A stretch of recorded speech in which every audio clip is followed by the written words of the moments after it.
ચૈતર વસાવા અત્યારે હાલ જેલની અંદર બંધ છે, ત્યારે એક બાદ એક નેતાઓ અત્યારે હાલ ચૈતર વસાવાના સપોર્ટમાં આવી રહ્યા છે. આપણે જોતા આવ્યા છે કે ગુજરાતમાં ઘણા બધા એવા વિસ્તારો છે કે જ્યાં ચૈતર વસાવાના સપોર્ટમાં નેતાઓ છે એ લોકો દ્વારા રેલી કરવામાં આવી રહી છે અને ક્યાંક સરકારને પણ ઘણું બધું સંભળાવવામાં આવી રહ્યું છે. ત્યારે હવે વાત કરવામાં આવે છોટાઉદેપુરની, તો છોટાઉદેપુરના કવાંટમાં પણ ચૈતર વસાવાના સમર્થનમાં એક આખી રેલી નીકાળી હતી ને એની જ અંદર આ જ સમગ્ર મામલે ઘણા બધા એવા આપના નેતાઓ છે કે જે લોકોએ સરકારની સામે આકરા પ્રહાર કર્યા છે. આખો આ મામલો શું છે, કયા નેતાએ સરકારની સામે પ્રહાર કર્યા છે, તેની વાત આ વિડીયોમાં. નમસ્કાર, હું હંસિની અને તમે જોઈ રહ્યા છો નિર્ભય ન્યૂઝ. ચૈતર વસાવા તેમના પત્ની સહિત જે બીજા 9 જેટલા લોકો છે એ લોકોને દોષિત જાહેર કરવામાં આવ્યા. વનકર્મીના હુમલા પર થયેલી જે આખી ઘટના હતી એ જ મામલાને લઈને અત્યારે હાલ તે લોકો જેલની પાછળ છે. ત્યારે વાત કરવામાં આવે છોટાઉદેપુરના આખા રેલી વિષયને લઈને, તો ખાસ કરીને કવાંટ ખાતે ડેડિયાપાડાના ધારાસભ્ય ચૈતર વસાવાને કોર્ટ દ્વારા 7 વર્ષની સજા જે ફટકારવામાં આવી છે એને જ લઈને આમ આદમી પાર્ટી દ્વારા વિરોધ પ્રદર્શન કરવામાં આવ્યું હતું. આમ આદમી પાર્ટીએ કવાંટ ગામે ધારાસભ્યના સમર્થનમાં વિરોધ રેલી યોજી હતી. ચૈતર વસાવાને સજા થતા કવાંટ અને આમ આદમી પાર્ટી છે એ ક્યાંક તેમના દ્વારા ઘણું બધું સરકારને સંભળાવવામાં આવ્યું છે અને આખી આજે રેલી કાઢવામાં આવી હતી ને એની જ અંદર ક્યાંક ભારતીય જનતા પાર્ટી ઉપર પણ ઘણા બધા આક્ષેપો કરવામાં આવ્યા છે અને ચૈતર વસાવાને સજા થતાં નારાજગી વ્યક્ત કરવામાં આવી છે અને ખાસ કરીને કાર્યકર્તાઓ દ્વારા પણ ઘણી બધી માંગ કરવામાં આવી છે અને ડેડિયાપાડાના ધારાસભ્ય ચૈતર વસાવાને 7 વર્ષની સજા થતાં આદિવાસી વિસ્તારના રાજકારણમાં ગરમાવો આવ્યો છે. એટલે જે રીતે આખો આ મામલો સામે આવ્યો છે, જે રીતે આખો આ બનાવ સામે આવ્યો છે એને જ લઈને અત્યારે હાલ એક બાદ એક રેલી છે તે થઈ રહી છે. ગઈકાલે આપણે જોયું હતું વિસાવદરના ધારાસભ્ય ગોપાલ ઇટાલિયા છે, તો એમના દ્વારા પણ જૂનાગઢની અંદર આખી એક રેલી કાઢવામાં આવી હતી અને હવે આવી જ એક રેલી છે તે કવાંટમાં પણ નીકળી છે. સૌથી પહેલાં તો એ દ્રશ્ય ઉપર નજર કરીએ ને એ બાદ રાધિકા રાઠવા અને બીજા જે નેતાઓ છે એ લોકો શું કહી રહ્યા છે તે પણ સાંભળીએ.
અરે જો સતીશભાઈ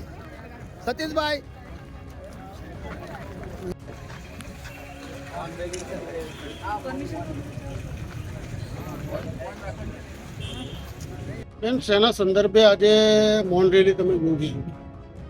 આજે છોટાઉદેપુર જિલ્લામાં તમામ કાર્યકર્તા અને આદિવાસી સમાજના નેતાઓ ભેગા થયા છે. ચેતરભાઈને જેવી રીતે આ ભાજપ સરકારે ખોટા કેસમાં ફસાયા અને 7 વર્ષની જે સજા અપાઈ છે એ અમારા સમાજ અને છોટાઉદેપુરને બિલકુલ માન્ય નથી. ચેતરભાઈને ખોટી રીતે જેલમાં ફસાવાનું આ આખું કાવતરું છે. તો એના ચેતરભાઈના સમર્થનમાં તમામ છોટાઉદેપુરના કાર્યકર્તા ભેગા થયા છે અને આજે અમે રેલીનું આયોજન કર્યું. સર, તમારા શું પગલાં રહેશે બેન? આગળ પગલાં અમારા ચેતરભાઈને બચાવવા અમે તમામ જે કાયદા કાનૂન પ્રક્રિયા છે એના પર જશું. અમે હાઈકોર્ટ અને સુપ્રીમ કોર્ટ સુધી લડવા તૈયાર છે અને તમામ જનતા તો પણ રોડ પર ઉતરીને ચેતરભાઈને સમર્થન આપવા તૈયાર છે. આપનું નામ? રાધિકા રાઠવા, પ્રમુખ છોટાઉદેપુર જિલ્લા. આજે આ મૌન રેલી શેના માટે યોજો છો? શું કારણથી આ મૌન રેલી આજે તમે યોજી રહ્યા? હાલમાં 2 દિવસ પહેલા રાજપીપળા સેશન્સ કોર્ટ દ્વારા માત્ર 9 માસ પહેલા બનેલા બનાવને લઈને ચૈતરભાઈ વસાવાને 7 વર્ષની સજા ફટકારવામાં આવી છે. તેના સંદર્ભે આજે ઉમરગાંવથી અંબાજી સુધીના આદિવાસી વિસ્તારમાં લોકોમાં રોષ ફેલાયો છે.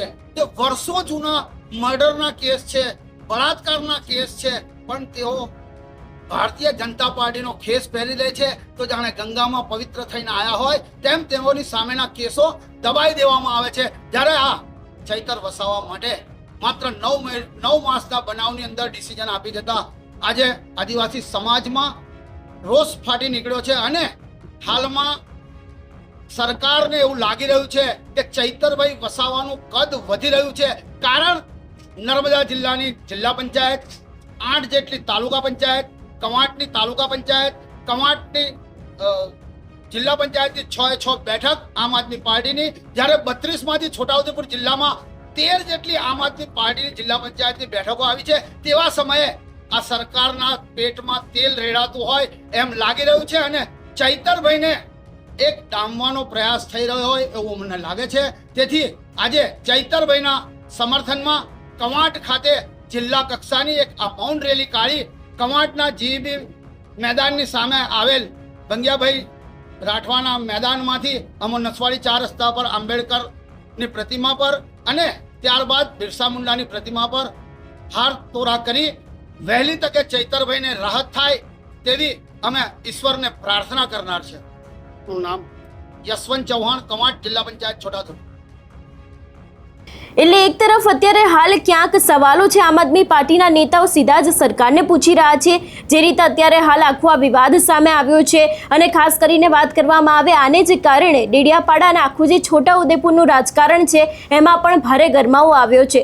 જોવાનું રહેશે કે આગામી દિવસોમાં શું થાય છે, કારણ કે હવે ડેડિયાપાડામાં પણ આમ આદમી પાર્ટી એક મોટો કાર્યક્રમ ચૈતર વસાવાના સમર્થનમાં કરી શકે છે એવી શક્યતાઓ પણ લાગી રહી છે. જોકે આને લઈને હજી સુધી કોઈ એવી સત્તાવાર જાહેરાત નથી કરવામાં આવી કે આ કાર્યક્રમ ક્યારે કયા દિવસે કરવામાં આવશે, પણ જોવાનું રહેશે કે આગામી સમયમાં ચૈતર વસાવાનો આખો આ જે વિવાદ ચાલી રહ્યો છે એમાં શું થાય છે.